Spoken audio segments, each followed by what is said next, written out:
Hey guys, what's going on? Jeb here, and in today's video, we're going to be talking about something that's not just a tool, but is an invaluable asset in your decentralized journey, a cryptocurrency wallet. Full transparency, this is not a sponsored video, but I was sent this product and I wanted to give you my fully honest review of it because I think it might be something you're interested in. Safe, fast, reliable, easy to use?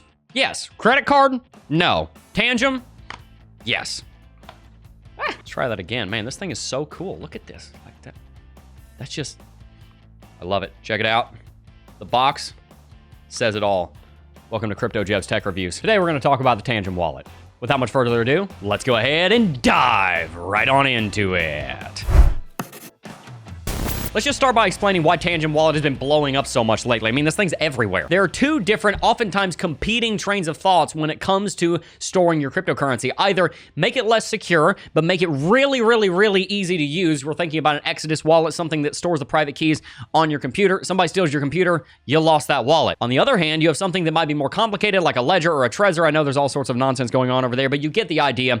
It's more complicated. You're going to go throw it in a safe somewhere, but it is bedrock solid. You're not going to be getting into it. I think that's where Tangem and their success lately has been coming in. They've managed somehow to capture the best of both worlds. And that's why I was so interested in reviewing this product because, again, this isn't sponsored. I just want to say that very clearly. But they did send this to me to take a look at it, and I'm very interested in using it, and I'm going to show you why today. A good cryptocurrency wallet should consist of a few different components. First and foremost, it should be secure. Tangem wallets use something called EAL6 Plus security, which is one of the highest standards of chip security, which is the way that this card holds on to your cryptocurrency. You can literally shoot this thing with a gun. I mean, it almost looks like it's got a bullseye on there. There's videos on their YouTube channel of them literally taking gunfire at this thing, and it will still work. Obviously, there's no points of vulnerability. You can't have a screen cracker go out. You don't have to worry about losing cables. You don't have to worry about messing up the port for the cable to charge or plug into it because it's completely tapped. We'll talk about that in a second with NFC. They've had an independent firmware audit from Kudelski Security, which is a Swiss-based auditing company, and they've been given an extremely high security rating, and all of the code is open source on GitHub in case anything were to ever happen to Tangem, the company. You wouldn't be up a creek as far as your assets are concerned. In the realm of security, what's interesting about these is that they actually don't give you private keys. Instead, what happens is that you get multiple different cards and it backs up the keys so that they are all the same. So whenever you have your primary wallet, you also tap a secondary wallet, and any cryptocurrency that you have on one appears on the other. So if you lose one, then you have a backup. Typically, it'd come with 3. Mine came with 2. So you'd have one that you could keep in a safe, one you could keep in, I don't know, a bank vault. God only knows why you'd want to store cryptocurrency securely in a bank, but you get the point. You could put it in a lockbox and bury it under a tree in your backyard, and you have the backups here. That's an interesting component. I'm not sure if I like that personally myself. I like to be able to have my own private keys, but this is really geared towards somebody who wants a very simple and quite secure experience, very secure experience without all the complexity. This is really tailored towards somebody who's newer in cryptocurrency, but it's also something that I think has a very strong use case in veterans of the cryptocurrency space as well. Not having access to the private keys, but the private keys essentially being stored on these cards themselves is a new way of looking at it. I personally would like to have my private keys, so I guess I kind of see that as a downside, but at the same time, I understand why. It makes things a lot simpler, and it also makes things a lot more secure because while we don't have our own private keys, it also means that a hacker can't get the private keys. So there's your trade-off. You can't accidentally leave them in a zip file on your desktop and have them hacked and stolen because they're only on here. Now, as far as how you actually use the wallet, these use something called NFC. It's called Near Field Communication. So if you have a phone that's newer than iPhone 7 and most modern Androids, they will have NFC capability. That's where you get something like tap to pay. That's where you get the ability for your phone to communicate with other things nearby. So essentially, whenever you're trying to connect your phone to this wallet, you're just gonna tap right here and it's gonna sync. Very cool, very simple user experience.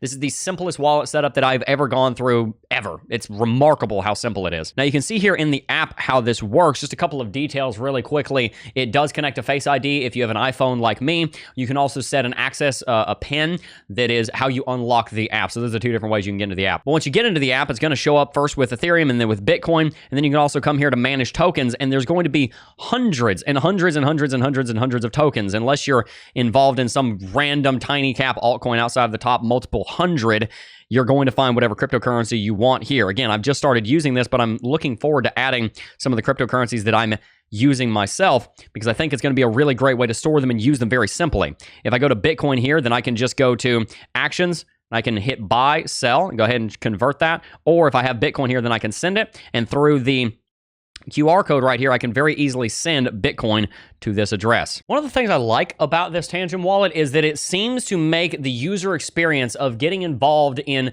self-custody of crypto ridiculously easy from a user experience standpoint. I think that's something that companies really need to lean into.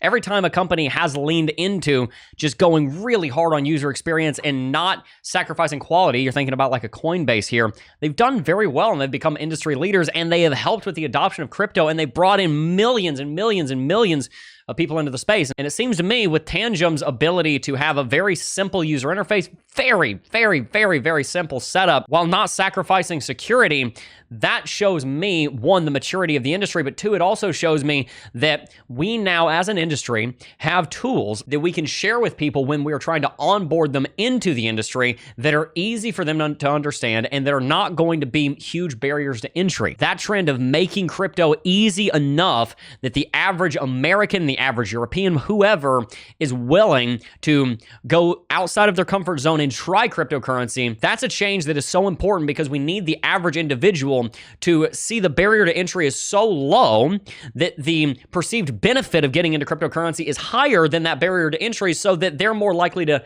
go ahead and jump in, dip their toes in the water and try crypto. And I think by lowering barriers to entry by great user experience, very simple onboarding and setup of wallets is a major component to that piece that the industry itself is trying to solve. And I think this might be a part of it. So that's one point in favor. So there you go. This is probably the most simple, safest cryptocurrency wallet that I have ever put my hands on. And I'm very excited to start using it. And maybe here in a couple of months, I'll come back and tell you what I think about it from that standpoint. But so far, this seems like a great option for a cryptocurrency wallet. Again, I want to stress, guys, this is not a sponsored video. I was sent this to review, and this is mine now. So as far as that's the only benefit I get from doing this video is I get to try it myself. If you're interested in trying it, you can use the link in the description box down below. We'll get a kickback and help support the channel. But my first review, I like it. And I'd be more than happy to make some more content on it in the future. And it turns out that it is useful and easy and safe, and so far it seems that it is. So there you go, guys. I'm really excited about this wallet. Again, I just want to be very clear, this is not a sponsored video. I was not sponsored or paid to say this. We have an affiliate link. If you're interested in purchasing a Tangem wallet and trying it out alongside me, you can do so at the link in the description box down below. But ultimately, this is just my honest opinion. I don't think I would ever carry this around in my wallet, but ultimately I don't think that's really the purpose. I think it's supposed to look like a card so that it kind of helps people to have some sense of familiarity. And ultimately in finance, you got to realize most of what makes somebody successful, just put this back in here, most of what makes someone successful in finance is the behavioral element of it. So when a wallet is very easy to use, that's going to make you use it more. When the setup is very easy to do, that's going to make it less stressful, less anxious, and that's going to help you to be more successful in crypto because you have a good relationship with the wallet that you're using. And since your cryptocurrency has to exist within a wallet, it's going to help you have a better feeling about your cryptocurrency in the first place. So the user experience, which I think so far seems second to none, is a very important component that I think Tangem, from what I've seen so far, has absolutely nailed. One area that I would improve on is that I would really like to be able to export my own private keys and store those myself so that I have access to those and they're not just on the Tangem wallet itself. And so for that reason, I'm not sure that I would use this as my primary long-term cold storage solution. But I think where I would use Tangem is if I'm trying to have cryptocurrency that is easily accessible, if I'm trying to send a transaction right now. This would honestly potentially even replace something like an Exodus wallet because this is something that I can put in a safe, whereas Exodus would be able to exist on my computer, and I'm not going to put my computer in my safe. This kind of meets in the middle where it's easy to use.